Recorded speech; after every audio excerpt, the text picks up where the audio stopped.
Now, when you have a feeling inside of you of hurt or sadness, let's call it grief, that you do not wish to feel because you are afraid of feeling it, so on top of the grief is some fear, what happens is you then create a whole series of actions which are all called, which I would call addictions. In other words, let's say I do not want to feel the grief that my mother did not love me. So let's say I had a feeling inside of me that my mother did not love me, and I did not wish to feel the grief of that because it just feels too bad to feel. That's my feeling. It's just too bad to feel.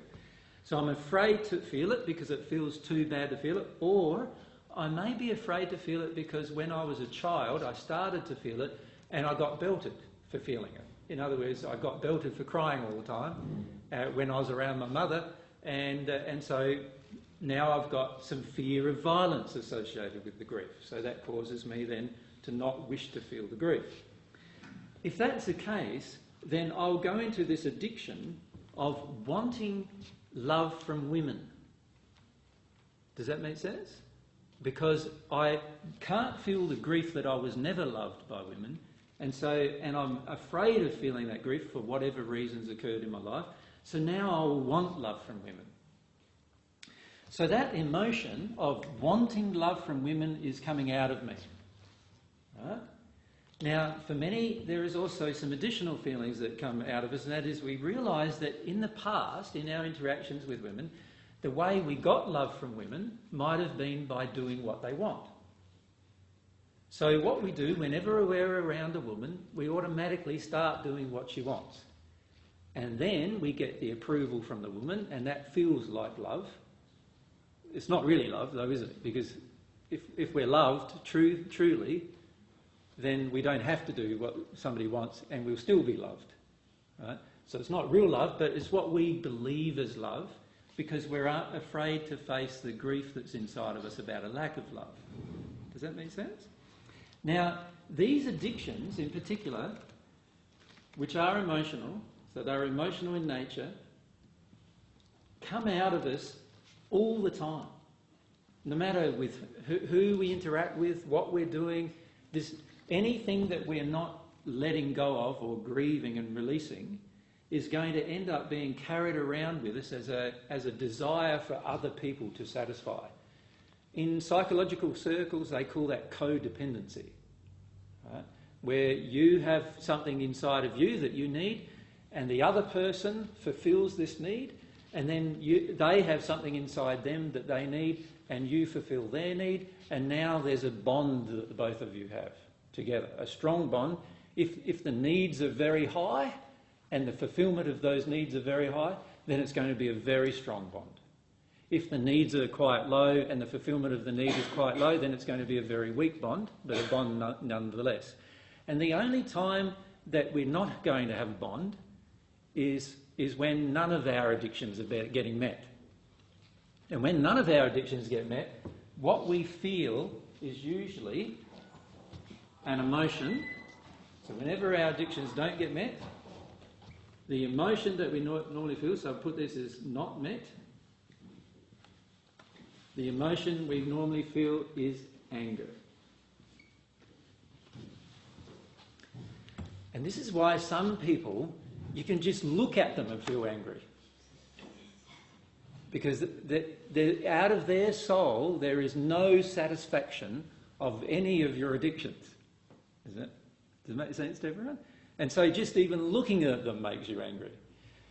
Now, or when you look at the person, they may remind you of things in your childhood that you are shut down to the grief about.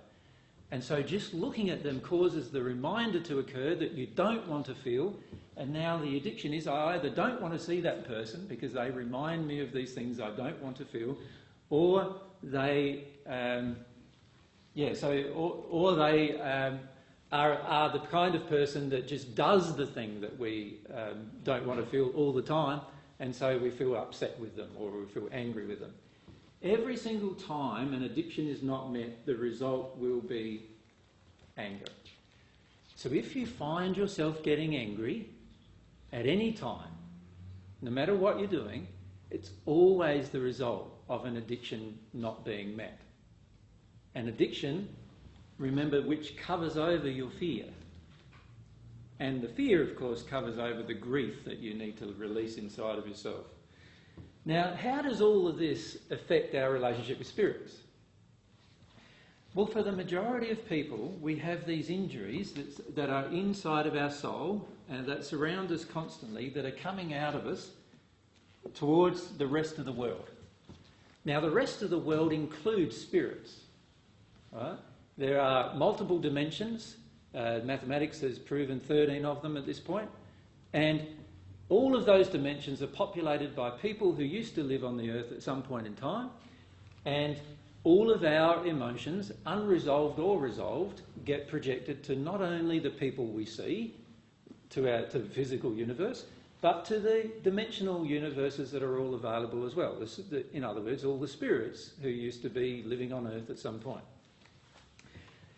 Now, if any one of those spirits has a corresponding or sympathetic addiction to yourself, then the spirit will automatically be attracted to you.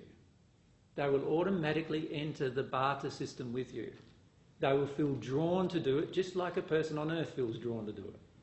And in fact, for a spirit, it's a lot easier to be with you than a person on earth, because a spirit can be with you 24/7, or at least all of your awake time while you're on earth.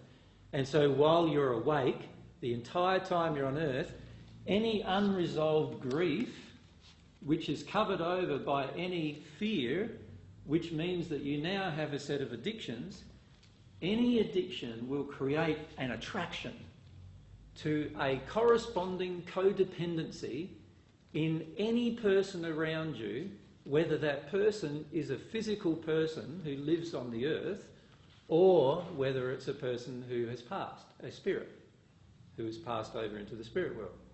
Does that make sense, everyone? Yeah? So these addictions are just coming out of us. And there's this desire for the satisfaction of them. We just desire them to be satisfied at all times, generally.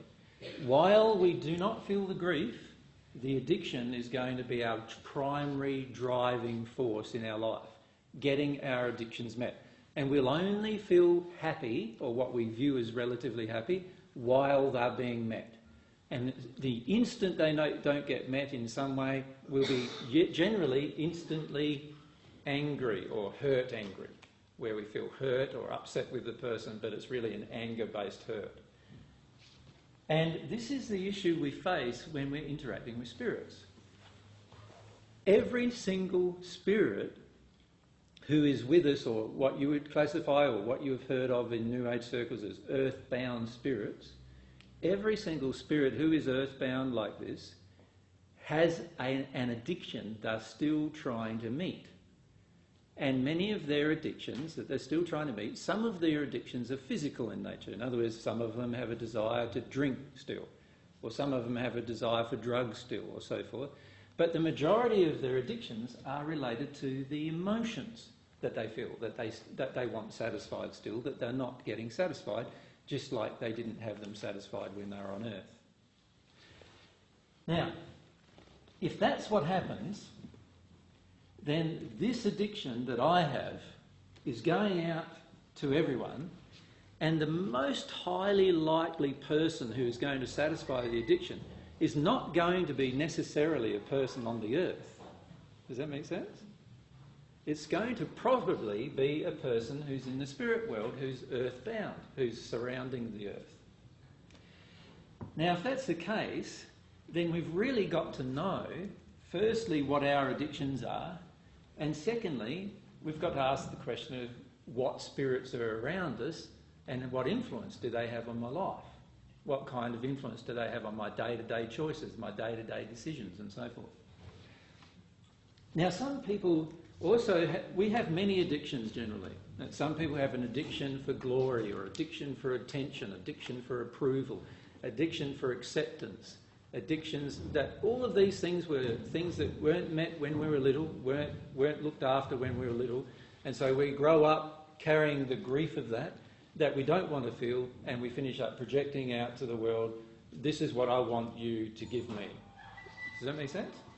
So as we get them given, these things get given to us, we then feel satisfaction. We get a feeling of joy. So the other feeling when we get an addiction met, if we point it down in this direction, is a feeling of joy. Right? And that happens when the addiction gets met. So when we meet the addiction, we get a feeling of joy. And when we don't meet the addiction, or somebody around us doesn't meet the addiction, we have a feeling of anger. We usually have one of those two types of responses.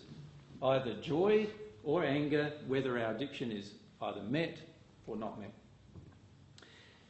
Now, can you see that because spirits have the ability to be with us all of our waking life, if we don't recognise our addictions, there's a high likelihood that they'll be trying to give us the feeling of joy all the time through their interaction with us permanently. And until either they release the addiction, the codependency, or we release the codependency of the desire, the sympathetic desire that we have to satisfy each other's addictions, until one of us does that, that spirit could spend all of its life, all of our life with us, influencing us in every single decision we make. Now, the reason why I'm saying this to you is that that is what's happening for many people and for many of you personally as well. And you'll be surprised, in fact, how much these things are happening. In fact, one of the biggest problems that I see on the earth at present is this. Most people on earth have no idea how much they're being influenced by spirits. No idea at all. They are almost completely oblivious to it. And in fact, for many, they know they're being influenced and they like it because the addiction is getting met. And so for many people that I've met in our travels, we've talked to them about, oh, did you realise you've got this spirit or that spirit with you? Yeah, I know, they say. And I say to them, well, don't you see that as a problem? No, not at all. It's really good they're with me. You know, they give me this, and when I'm in this situation, they help me out there. And when I feel afraid, they help me not feel afraid. Or when I feel like I need some help with different things, they tell me what to do. There's some people that I've met that actually every single morning, they wake up in the morning and they say to their spirit friends, whatever you want me to do today, I'll do. But they call it God. They say to God, whatever you want me to do today, I'll do. Right? But it's really spirits who then give them messages of what they want them to do today. Right? So, and Mary, you wanted to ask if you just remember that. So I wanted to ask two things, babe. Yep. Why wouldn't God comply with our desire to be told what to do in a day? Because our desire to be told what to do is an addiction. God gave us the free will that we can actually do whatever we wish. And then if we want to be told what to do, then basically what we're doing is we're in an addiction. There's a reason why we want to be told what to do. And usually that reason has a lot to do with, I don't want to take responsibility for anything I choose to do today, so you tell me what to do, and then I get away with having to take responsibility. And another reason could be that I'm feeling very confused in my life, and I feel terrible about the confusion. I don't want to feel the confusion, and so I get a spirit to tell me what to do, and then I don't feel confused anymore. So it gets me over another emotion. So many times what we feel are our spiritual practices and good things in our life are actually feeding addictions and keeping us away from God. Yes, and that's the point. The problem with this spirit influence and spirit overcloaking is that it actually is taking away our free will, because now spirits are actually guiding a lot of our life rather than ourselves guiding our life. Therefore, it's not loving to ourselves, it's not loving in terms of what we do with our life, And then in addition, it's just meeting addictions that we're trying to avoid. And remember, every time we avoid our grief, we're not being humble. And remember that humility was a primary emotion we need to connect to God. So all of these things are linked with each other.